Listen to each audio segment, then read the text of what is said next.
Yo, what is up, guys? We had two pretty big online tournaments conclude yesterday, CelioStats 3 and the GGTOOR $500 tournament.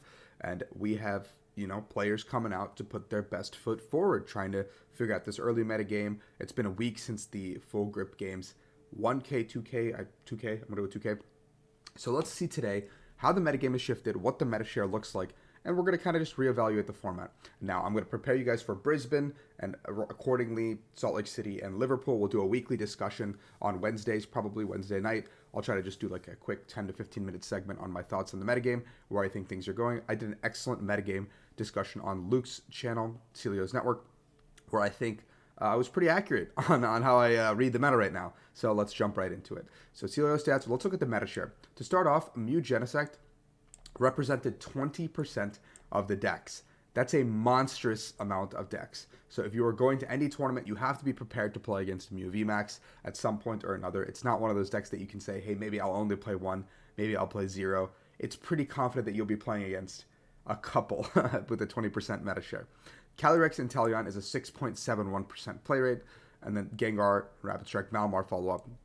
An interesting deck that I didn't expect to see this much of is Eternatus. There were 16 copies of Eternatus at 5.37% with a 59% win rate, but I don't believe any made cut. I'll show you guys cut in just a second here. A couple of other interesting decks that did well. A Jolteon, a lot of Jolteons did pretty well. 7 Jolteons here. And unfortunately, Urshifu Inteleon looks like to be the biggest loser of today with a 32% win rate with 6 decks. And then we have our miscellaneous decks. Durant seems to have fallen off pretty significantly. Sylveon Arceus deck, something I thought would be better in the format, and some of these one of niche cards. That being said, here was our top 16 and our final standings. You can see we had 1, 2, 3, 4, 5, 6, 7 Mew VMAXs in top 16 that progressed to becoming 3 Mew VMAXs in top 4. We had 1 Ice Rider make it, Arceus Dark box, I guess, here. A single strike here, Arceus Duraludon, single prize Dark, and a Jolteon as well. So a very interesting Jolteon that snuck in, kind of made this single prize Dark's life a little bit miserable, and then was taken down by a Mew. So let's look at some of the top 8 decks. I'm only going to cover the top 8 guys because I feel like that should give us a little bit of a good indication. So this was the final standings. Again, our top 8 here. So let's look at the first place players list. You can see that there is a Peony in here. Something very interesting that I have observed is the Peony and the Pokegear, giving them 2 extra outs to stadiums, potentially under Path to the Peak. Something I really like about that is that the Pokegear is a burnable card at any given point in the game, and the Pokegear is also an extra dig for something like Alessa's in the early game, which is really what you actually need in the early game. So a really cool top 16 list. Shout out to Blask for piloting this. And then we had another Mew VMAX list. In second place, playing the 2 Double Turbo, as opposed to the 2 Psychic that we just saw, and a Palpad plus the Oricorio. Nothing crazier past that. I believe this was Carapon that played it. And then we had Noah Doden playing this third place Mew VMAX list. A little bit similar to the second place Mew VMAX list, piloting the 2 Psychic, the 1 Double Turbo, and everything else looks pretty consistent across the board. And then fourth place, we had Michael Catron piloting his really interesting Arceus V-Star list. Now, Arceus V-Star can be kind of paired with anything. So Michael took it to a different approach, said, hey, I'm going to play Hoopa and have Ditto to kind of re-enable this Hoopa and Galarian Zapdos because everyone's going to overbench against me. Arceus is going to be the main focus of my attacks. And then late game, I can pivot into the Shaman V-Star, which has Revenge Blast that does a ton of damage. So a very cool list, a very cool concept. I don't know in practice how great it is. The 4 catches were very cute throughout the day. It seemed really funny to watch, but I don't know how amazing this deck actually is. In fifth place, we had Jace Patrick, who was playing Arceus V-Star. Toolbox again with the birds, the Hoopa, the Yveltal Celebrations. This is more of a list that's kind of built to kind of cater to beat anything realistically in the format. It still struggles with Mew, which is unfortunate to say, but it has answers into everything in the format. It even plays the 1-of copy of Galarian Moltres with the Clara to get that late game combo off to try to cheese out the matchup against Mew, but sometimes it's a little bit too late. In sixth place, we had Joanne, Luke's mom, playing Jolteon, proving that Jolteon is not actually dead, coming in with a little bit more of a healing intensive build. Only 2 elemental badges, a little bit interesting in my opinion. 1 Ultra Ball, a very niche 1-card combo, but I guess it does help when you are trying to thin a little bit deeper and go deep. So a very interesting thing. The Jolteon's definitely alive, guys, so it's not dead if you don't respect it with Mana Fee.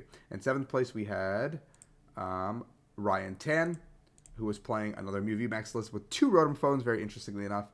And Echoing Horn. I think Echoing Horn is a card that is very, very, very good.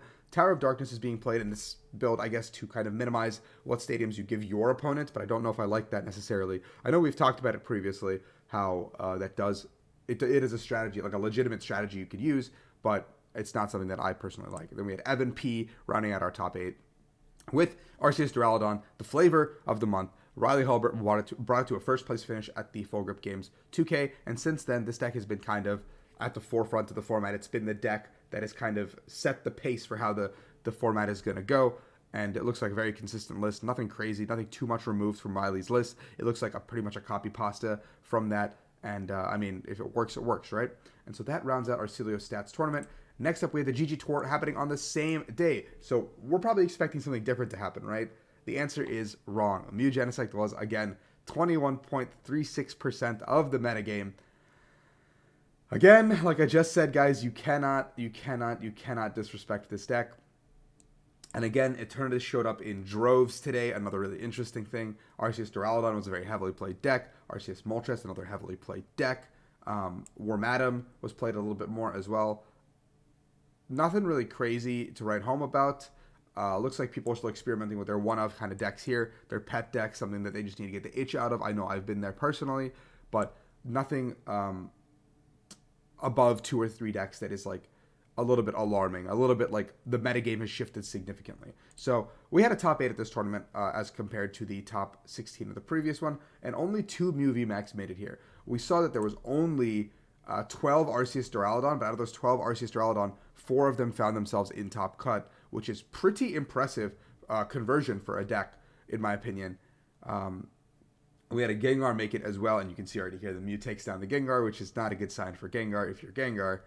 And then, an Arceus Inteleon made it, and besides that, the whole field is, a Mew takes down 3 Arceus decks. So let's look at Threy's Arceus, or Mew VMAX list. It looks like a very consistent, straightforward deck with the phones.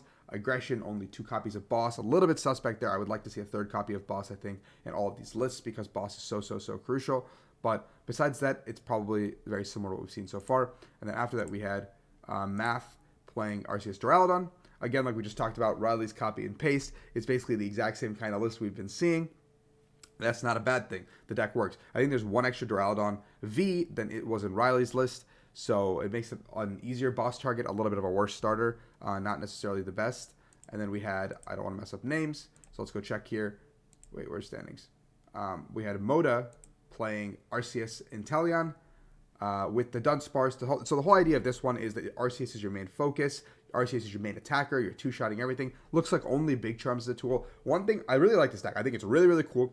One thing I don't like about this list is there's no belt, therefore giving you no chance to one-shot anything of 210 HP, which I think at least at one point should be a consideration. I think at some point we should be able to try to one-shot something of 210. Yes, I know quick shooting can get you there at some point, but I think turn 2, having that ability to one-shot something of 210 HP is really strong. And then another Arceus Duraludon, which was piloted by Adium Shadow. This one has Crystal Cave and Training Court, so this is a little bit of a deviation from the norm that we've seen so far. Only 2 collapsed stadiums, but everything else a little bit standard. 4 down the board. 1 Crystal Cave. I think Crystal Cave is strictly better in this build. I think it's just really good. I don't know if Collapse Stadium is really the stadium you need, but yeah. And then in 5th place, we had our Gengar player, Leandro Fernandez. So Gengar is a deck that we haven't seen too much of, really, actually. And Leandro's not playing the Battle VIP Pass that we've seen so much of, the Battle VIP Pass plus Cram. It looks like just a heavy focus on Quick Balls, Ultra Balls, and using the B-Barrel engine, because you still need to draw cards under Path to the Peak. So this B-Barrel engine with Industrious Incisors will help us draw cards where we need them. And then the energy line is pretty standard, and everything else looks pretty straightforward. I don't know. I like this deck. It's cool, but I don't know if it does what you need to do as best as you need. So another Arceus Duraludon, which was piloted by Lucas Nascimento, I believe.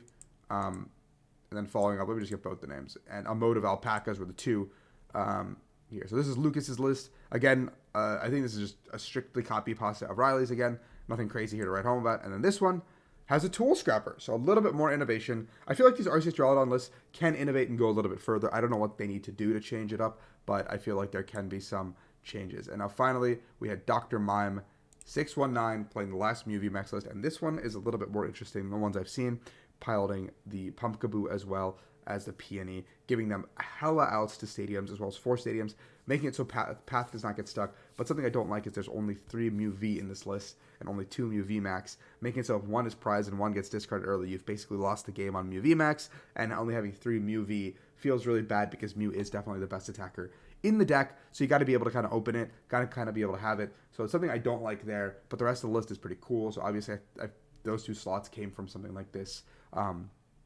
But yeah, thank you guys for watching. I'm going to do recaps of every regionals moving forward, every week, big events that happen. If you guys enjoy this kind of content, I know you guys loved it from the Full Grip Games tournament. Leave a comment below what you want to see in the future. Like, subscribe, obviously. And we're going to keep covering stuff. You're going to get a deck list dump, basically, and we're going to kind of go from there. So check that out and check out the rest of my videos. And I appreciate you guys a ton. I'll see you guys next week.